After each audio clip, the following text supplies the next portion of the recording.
welcome back to my kitchen. Today we're making apple and rhubarb crumble with a slight bit of ginger in that crumble just to make those flavours pop a little bit. This is something that I made recently and it went down a treat. So over here we've got some fresh rhubarb. Canned rhubarb works really well as well if you can't find the fresh stuff. And we're just going to take a little off the tips and just these stalky ends. I'm going to remove those as well. We're going to cut these into quite large chunks in preparation.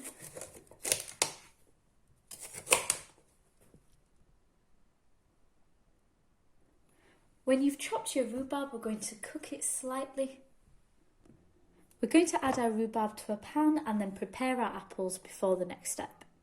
This is also a really good way to use up fruit that may have gone a little soft. Just cut those pieces off and you can bake with it and it tastes perfectly fine. I've peeled my apples, now I'm going to core them and then chop them up.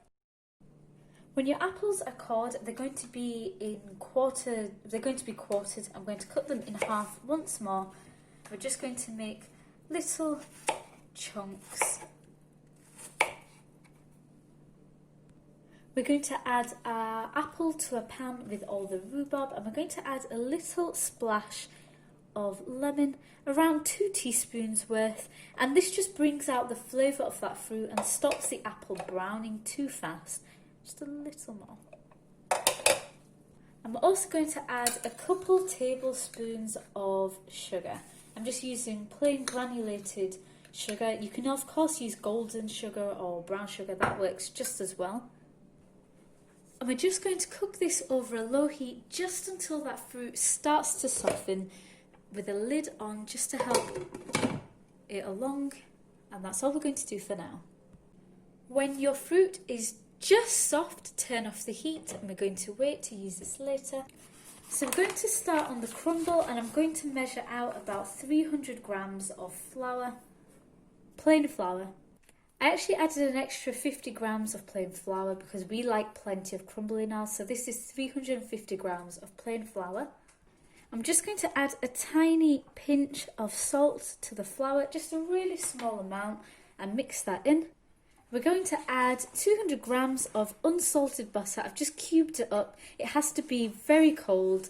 And what we're going to do is rub it into the flour until it starts to resemble coarse breadcrumbs. You can of course do this using a food processor, just blitz it a bit, but I just sort of rub that flour and the butter together with my fingertips.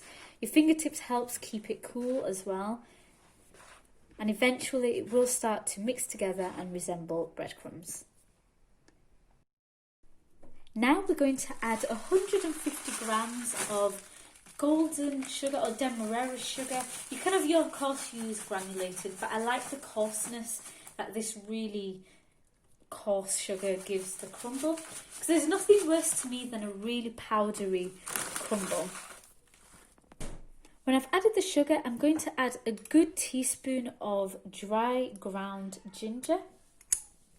I think I can hear my cat fighting outside.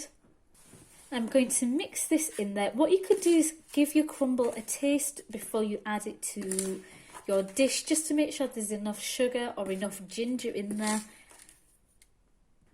I added just a little more ginger because I thought it just needed that little bit more. And what I like in my crumble is to have these tiny little flecks or blobs of butter. This just helps it get really crisp. I really dislike a crumble that doesn't have enough butter in there because it becomes a bit powdery, a bit floury, and it's not as enjoyable. What I like to do with my crumble, I like to scrunch parts of it together and just lightly shake it apart so you end up with some pieces of slightly bigger crumbles. This just adds to the texture a little bit. I really enjoy it. I'm adding the fruit to a dish just so it has time to cool a little more before I add the crumble. When your fruit is cooled, you can start spooning some of that lovely crumble that you've made on top. We're just going to cover it evenly. You can add as much crumble as you like. Some people prefer their crumble with much less crumble and more fruit. My family, and myself included, prefer lots of crumble on top of ours. So you add as much as you think is necessary. we do like plenty, and just spread it out sort of evenly. It doesn't have to look perfect though, because remember you want that sort of rustic look to this dish. It's what gives it part of its charm, in my opinion. I've got lots of crumble left over, so I'm going to store this in the fridge for the next time. You can add a good, maybe half a teaspoon to a teaspoon of cinnamon and a pinch of nutmeg to the fruit if you like a bit of variation. What I also like to do is just to add tiny little flecks of unsalted butter right to the top. This is optional, but I think this just gives the dish that tiny bit of extra decadence, because it'll create little spots of golden brown, extra crunchiness, which I just think is lovely.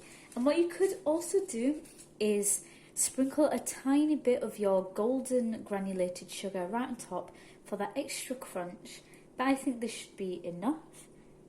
And this is ready to be baked at 180 degrees Celsius for around 30 minutes, or until the top is nice and golden brown and the fruit starts to bubble a little bit underneath. When your crumble is nice and golden brown, it'll be ready. The top is nice and crisp, and you can smell all that ginger and the rhubarb in the air, and it smells delicious.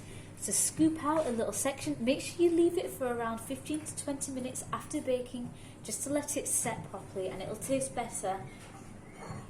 You can take a good piece out. You can serve it with some lovely vanilla custard, or what I particularly like is a little drizzle of double cream. And it's such a simple, homely, comforting recipe. If you enjoyed the recipe, please do leave a like, subscribe, click that notification bell, and I'll hopefully upload more soon. Thank you.